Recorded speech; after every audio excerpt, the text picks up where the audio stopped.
শাহজালাল বিজ্ঞান ও প্রযুক্তি বিশ্ববিদ্যালয়ের ছোট ঘটনা দিয়ে শুরু হওয়া শিক্ষার্থীদের ক্ষোভ এখন বিস্ফোরণের রূপ নিয়েছে। সাধারণ শিক্ষার্থীদের ক্ষোভে বিক্ষোভে সোমবার উত্তাল ছিল দেশের অন্যতম শীর্ষস্থানীয় এই বিশ্ববিদ্যালয়টি। সাবেক প্রশাসন বিশ্ববিদ্যালয় অনির্দিষ্টকালের জন্য বন্ধ ঘোষণা করে হল ত্যাগের নির্দেশ দিলেও তা প্রত্যাখ্যান করেছেন শিক্ষার্থীরা। ক্ষুব্ধ শিক্ষার্থীরা শাবির বিভিন্ন প্রশাসনিক ভবনে তালা লাগিয়ে দেন। তাদের দাবি, শাবির উপাচার্য অধ্যাপক ফরিদ উদ্দিন আহমেদকে সরে যেতে হবে। একই সাথে প্রক্টরিয়াল বডি ও ছাত্রকল্যাণ উপদেষ্টাকেও পদত্যাগ করতে হবে। ক্যাম্পাসে তারা উপাচার্যকে অবাঞ্ছিত ঘোষণা করেছে। উপাচার্যের বিরুদ্ধে শিক্ষার্থীরা স্লোগান দেয়, যে বিসি গুলি করে সেই বিসি চাই না, ক্যাম্পাস কারো বাপের না, হল আমরা ছাড়ব না। শিক্ষার্থীরা তাদের দাবি আদায়ে হাল না ছেড়ে সোমবার রাত পর্যন্ত আন্দোলন অব্যাহত রেখেছেন। তবে কোনো হঠকারী সিদ্ধান্ত না নিতে শিক্ষার্থীদের প্রতি আহ্বান জানিয়েছেন উপাচার্য। এদিকে গত রবিবার শিক্ষার্থীদের উপর পুলিশি হামলায় ঘটনা খতিয়ে দেখতে গঠন করা হয়েছে ৮ সদস্য বিশিষ্ট কমিটি। ঘটনার সূত্রপাত যেভাবে গেল বৃহস্পতিবার রাতে বিশ্ববিদ্যালয়ের বেগম সিরাজুন্নেসা চৌধুরী হলের প্রভোস্টের পদত্যাগ, হলের যাবতীয় অব্যবস্থাপনা দূর করে সুস্থ স্বাভাবিক পরিবেশ নিশ্চিত এবং ছাত্রীবান্ধব ও দায়িত্বশীল প্রভোস্ট কমিটি নিয়োগের দাবিতে আন্দোলন শুরু করেন কয়েকশো ছাত্রী। এ দাবিতে শুক্রবার ও শনিবার বিক্ষোভ অব্যাহত রাখেন ছাত্রীরা। গেল শনিবার সন্ধ্যায় ছাত্রীদের কর্মসূচিতে ছাত্রলীগ নেতাকর্মীরা হামলা চালায় বলে অভিযোগ ওঠে। এ ঘটনার পরই পরিস্থিতির মোড় ঘুরে যায়। সিরাজুন্নেসা হলের ছাত্রীরাই শুধু নয়, ক্ষোভে ছড়িয়ে পড়ে শাবির সকল সাধারণ শিক্ষার্থীদের মধ্যে। ছোট ঘটনা মোড় নেয় বড় ঘটনার দিকে। বিক্ষুব্ধ শিক্ষার্থীরা পূর্বোক্ত দাবিসমূহ ও ছাত্রলীগের হামলার বিচার চেয়ে গত রবিবার ফের আন্দোলন শুরু করেন। ওই দিন বেলা 2:30টার দিকে রেজিস্ট্রার ভবনে একাডেমিক কাউন্সিলের সভা শেষে বেরিয়ে যাচ্ছিলেন শাবির উপাচার্য অধ্যাপক ফরিদ উদ্দিন আহমেদ। এই সময় শিক্ষার্থীরা তার পিছু নেন। তিনি কয়েকজন শিক্ষক কর্মকর্তা সহ ডক্টর এম.এ. ওয়াজিদ মিয়া আইসিটি ভবনে আশ্রয় নেন। শিক্ষার্থীরা সেখানে তাকে অবরুদ্ধ করে রাখেন। খবর পেয়ে ক্যাম্পাসে অবস্থান নেয় বিপুল সংখ্যক পুলিশ সদস্য। তাদের সঙ্গে ক্রাইসিস রেসপন্স টিমের সদস্যরাও ছিলেন। তখন শিক্ষার্থীরা ক্যাম্পাসে পুলিশ কেন, প্রশাসন জবাব চাই, পুলিশ তুমি ফিরে যাও, আমার ক্যাম্পাস ছেড়ে দাও প্রভৃতি স্লোগান দিতে থাকেন। সেদিন বিকাল 5:15টার দিকে ভিসিকে মুক্ত করতে অ্যাকশনে যায় পুলিশ। এতে বাধা দেন শিক্ষার্থীরা।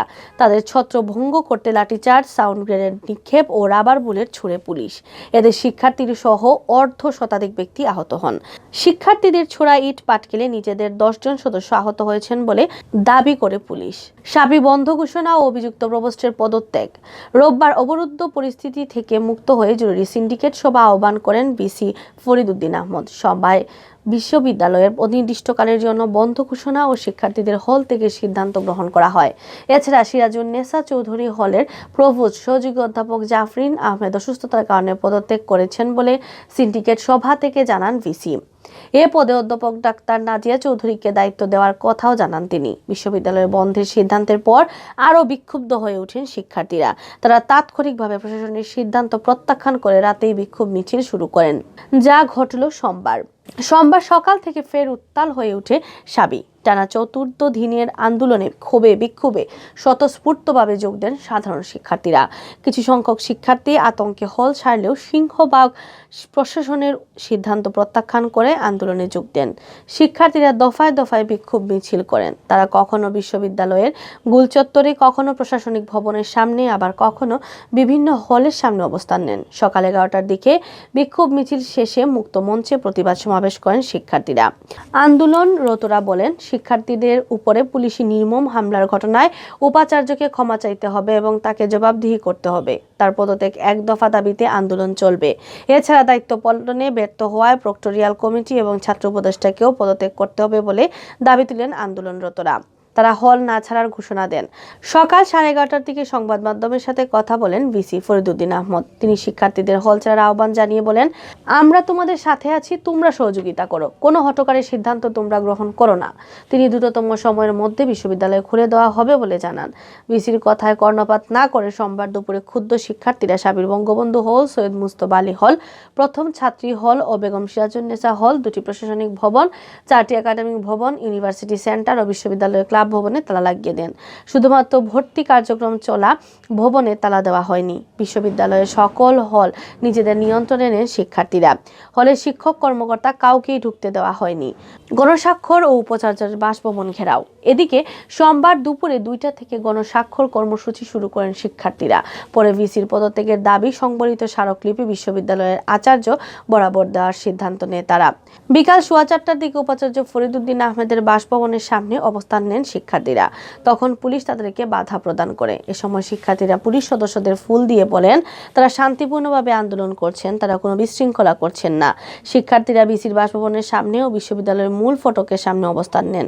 শিক্ষার্থীরা বলেন, যেই ভিসি ছাত্র মারে সেই ভিসি চাই না, পলাশ ফুল ভিসি তুমি করেছো ভুল, দড়ি ধরে মারো টান, গদি হবে খান খান প্রভৃতি স্লোগান দেন। এ সময় পুলিশ সদস্যদের জল কামান সহ ফটকের বাইরে অবস্থান করতে দেখা যায়। তবে ফটকে শিক্ষার্থীরা তালা লাগিয়ে দেওয়ায় জল কামান ভেতরে ঢুকতে পারেনি। এদিকে গত রবিবার ঘটনা খতিয়ে দেখতে 8 সদস্যের তদন্ত কমিটি গঠন করা হয়েছে বলে জানান ভিসি ফরিদউদ্দিন আহমেদ। তিনি জানান, ফিজিক্যাল সায়েন্সের অনুষদের ডিন অধ্যাপক রাশেদ তালুকদারকে প্রধান করে কমিটি গঠন করা হয়েছে। কমিটিকে দ্রুত প্রতিবেদন দিতে বলা হয়েছে। কমিটির অন্যান্যরা হলেন সদস্য সচিব রেজিস্ট্রার মোহাম্মদ ইশফাকুল হোসেন, সদস্য শিক্ষক সমিতির সভাপতি Tulsi Kumar Das, applied science and technology অনুষদের dean Ariful Islam, agriculture and mineral science অনুষদের dean Rumel Ahmed, life science অনুষদের ডিন মোহাম্মদ কামরুল ইসলাম, ব্যবস্থাপনা ও ব্যবসা প্রশাসন অনুষদের ডিন খায়রুল ইসলাম ও সামাজিক বিজ্ঞান অনুষদের ডিন দিলারা রহমান। সোমবার রাত 8টার দিকে প্রতিবেদন লেখা অবধি শিক্ষার্থীরা ভিসির বাসভবনের সামনে অবস্থান করছিলেন। তারা দাবি আদায় না হওয়া অবধি আন্দোলন চালিয়ে যাওয়ার সিদ্ধান্তের কথা জানিয়েছেন। বিপুল সংখ্যক পুলিশ সদস্যরাও সেখানে সতর্ক অবস্থায় ছিলেন। আন্নামা চৌধুরী, বাংলা ভিউ টিভি, সিলেট।